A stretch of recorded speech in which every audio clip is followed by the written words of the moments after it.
Now, usually I don't like showing you guys everything that I'm doing until I get to the end for like the big reveal, but for this project, I just couldn't help myself. I had to show you this. Have you ever considered using pool noodles to make pumpkins for your fall decorating? Well, if you haven't, you're really going to want to watch today's video because I'm going to show you how easy it is to make a lot of affordable decorations for your fall season and maybe even Halloween using pool noodles that you can get right now. They're readily available, and I'm going to show you step by step how I made these beautiful pumpkins. Now, I know that I made a video before showing you how to make pumpkins using Dollar Tree pool noodles.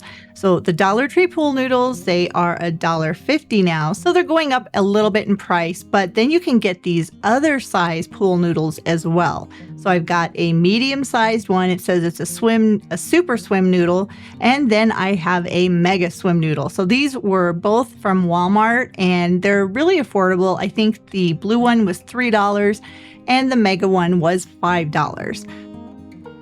So first what I'm going to do is I'm going to trim down the pool noodles using a knife that it has a serrated edge, but it's not very sharp. You could use a pool noodle knife for this as well. But what I'm going to do is just cut off a section of each of these noodles so I can use them for my pumpkin crafting.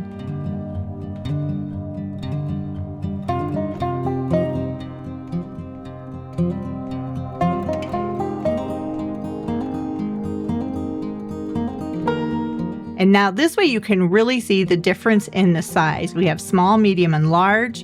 And these are going to be my pumpkins. And depending on how tall of a pumpkin you want, that's going to determine how much of the pool noodle that you're going to cut off. So this one, I'm having a pretty big pumpkin for the red one. And then I'm going to use a little bit of the blue. And then I'll come back with the Dollar Tree noodle. And let's go ahead and make this a little bit of a taller pumpkin. And maybe a couple smaller ones too. So after I've cut down the noodles to the size I want them, then I'm going to come back with just a pair of scissors and I'm going to trim away the corners. So the sharp edge right around each end of the pool noodle, I'm just going to shave that away using some scissors. I have tried to do it in the past with a knife and you can, but this is a lot safer and a lot faster. It doesn't have to be perfect, just so that the edges are a little bit round because that's going to give you more of that pumpkin shape. Again, doing the top and the bottom, both sides are going to get that straight edge taken off. And of course, the mega noodle. This one, I'm really excited to see how these pumpkins turn out. It's going to be really pretty, I think.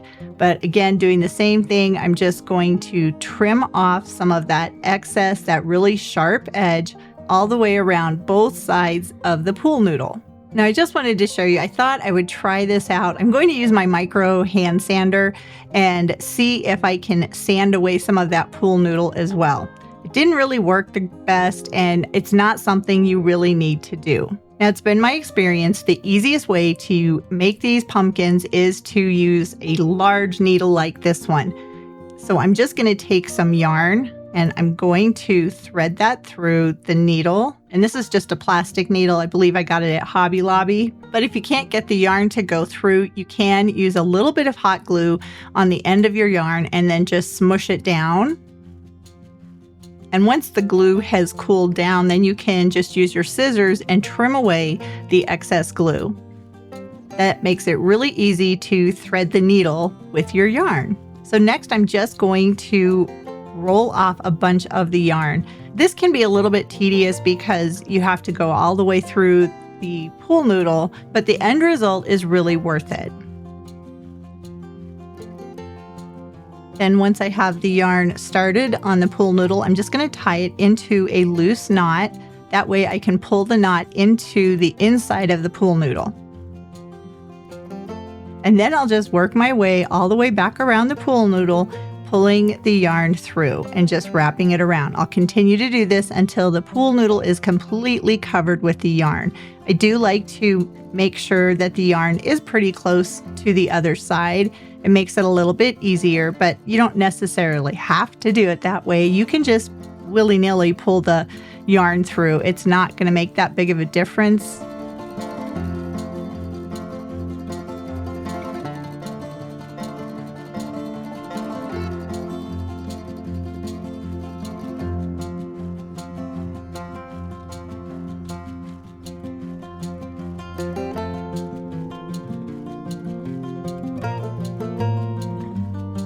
But I do like to keep my yarn nice and lined up when I'm wrapping the noodles.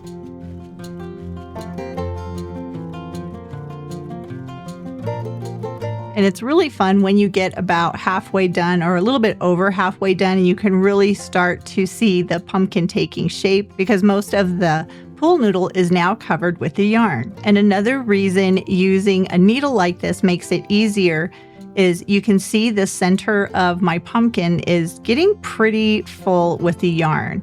So having that needle makes it a lot easier to pull the yarn through and wrap it back over.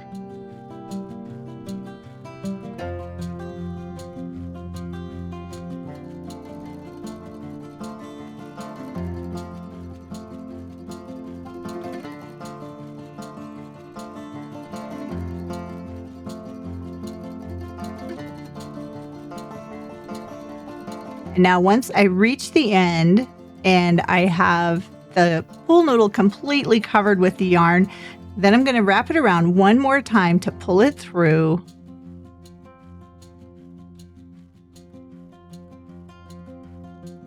And I'll pull it a little extra tight. And then I'm just going to push the rest of the yarn back down into the center of the pumpkin. Isn't that cute? It totally looks like a tiny pumpkin. So now I wanted to show you with some thicker yarn. This is Yarn Bee yarn. I think I don't know, it's like a blanket yarn. It's super thick. So I want to make that beginning edge nice and flat so I can get yarn through the center of my little craft needle. So again, I'm going to use some hot glue and I'm going to smush down the end of the fabric with the glue.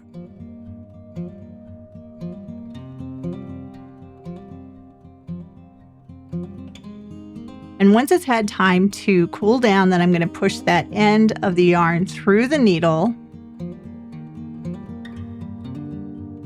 And because this yarn is so thick, I've learned it's best if you just tie a knot into the end of the yarn. I didn't show that in this example, but it does make it a lot easier. Then you don't lose your yarn. And another thing that I learned after doing a lot of these pumpkins is all you have to do is push that piece of the yarn through the pool noodle and then you can tie it off. And I don't know why, but for some reason I thought it would be a good idea to use some hot glue on the inside of this pool noodle. And from all of the pumpkins I've made, I wouldn't recommend doing that because once you put the hot glue onto the pool noodle, it begins to melt it. But that's just one of the things that I learned from doing lots and lots of pool noodle pumpkins.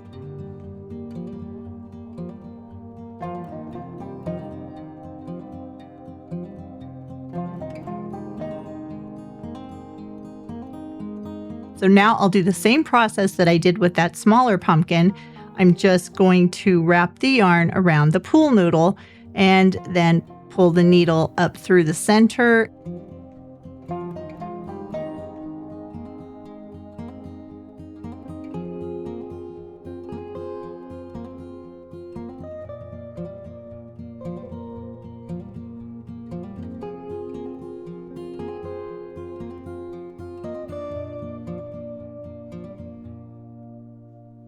And as you can see, it gets a little challenging to be able to get this thick of yarn through. I think the results will be worth it in the end, but you just have to really work at pushing the needle and the yarn down through the center of the pumpkin or the pool noodle.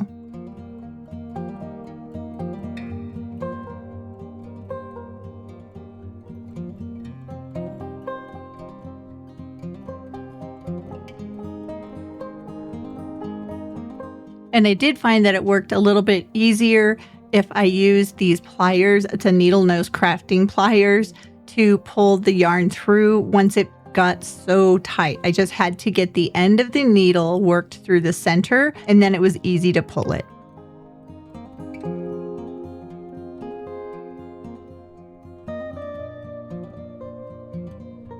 So now for this yarn, I thought this was so pretty, but now I'm showing you how I like to use my yarn. So I'm just tying a knot onto the end of the yarn that's on the needle. Don't worry, it's really easy to cut it off when you're done. But this is a very, very pretty velvety kind of a burnt orange or a spiced orange, and I thought this would make a very pretty pumpkin. So I'm starting by tying a knot onto the yarn once it's in the center of the pumpkin, and then you guessed it, I'm just going to take all of that yarn and wrap it around the entire pool noodle.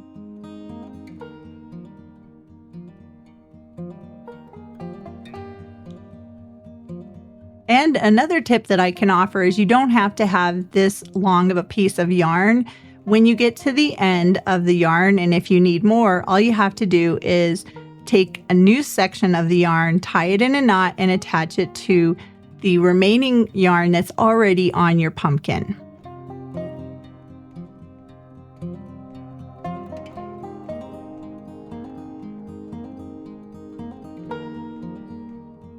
Now this yarn is really pretty, but it did get knotted up on me a little bit from time to time, which is one of the reasons why I would suggest not making your yarn pieces quite this long when you're working it around the noodle.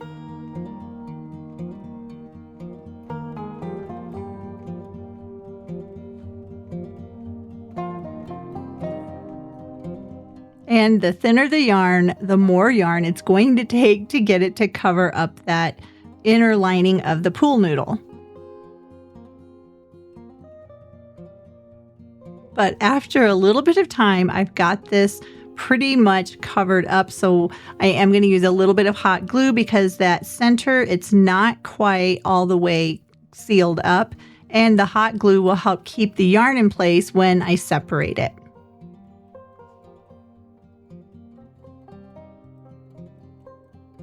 And then I can just tuck in a little bit of extra yarn to make sure that the center is nice and secure.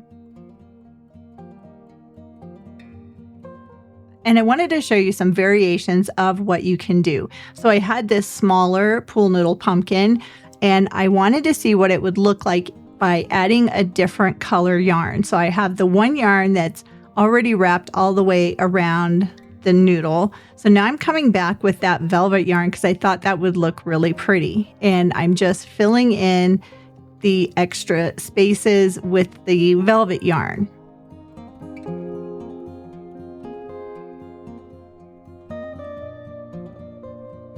And the one nice thing about this project is this is very affordable to do.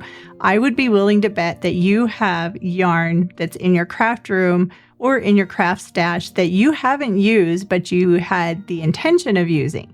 Well, I'm hoping you do anyway, because that's what happened to me, and that's what really prompted me to making all of these different types of pumpkins, because I had all of this yarn. I had all of the best intentions to make all of these different projects, and they just never happened. So what I did learn by doing these pool noodle pumpkins is I was able to use up a lot of the extra yarn that I had from my craft stash, and the pool noodles were very affordable, either from Dollar Tree or Walmart, probably even Target too. But the pool noodles are very affordable, and you can make a lot of pumpkins with these different size pool noodles. Something really fun that you could make for your fall decorating this year, and it would not cost very much money at all.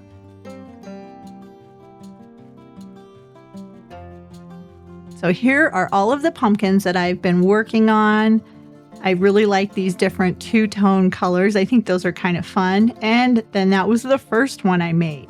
So now what I want to do is put a stem on each of the pumpkins. And I just went out in my yard, grabbed a couple of sticks, and trimmed them down a little bit with the saw in my garage.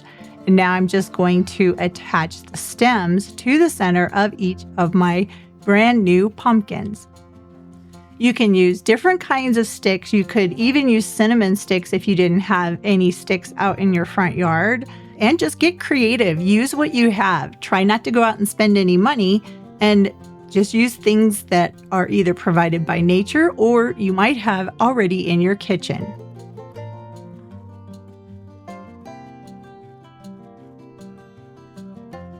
And speaking of things that you already have, I've got a lot of extra leaves and tiny raffia bows and just different crafting components. So what I'm going to do is trim some of these leaves down so that they'll fit onto my pumpkins and they'll be like pumpkin leaves. And I found these really pretty gold ones, gold and kind of an autumn colored brown. And I thought these would be really pretty too, to add just some extra embellishments to all of the pumpkins. And you know what? I think they turned out fantastic. These were so much fun to make, and you're only limited by either the yarn that you have or your imagination. I'm sure there's lots of different things that you can do with pool noodles to make some really fun pumpkins. And I really hope you enjoyed me showing you how you can do it and how you can make these really fun and festive fall decorations, even though it's a little bit early. If you do it now, then you won't have to rush when you make these for your own decorating. Well, I hope that you enjoyed crafting with me today as much as I enjoyed sharing these projects with you. And if this video and these cute little pumpkins inspired you, I would love it if you would hit that subscribe button, because I have a lot of fun, budget-friendly crafts for you and projects and different ideas that I want to share with you. And I don't want you to miss out on any of the fun. Remember, crafting isn't about the money you spend. It's about the love and creativity that you put into each and every project that you create. Until next time, stay crafty and keep creating.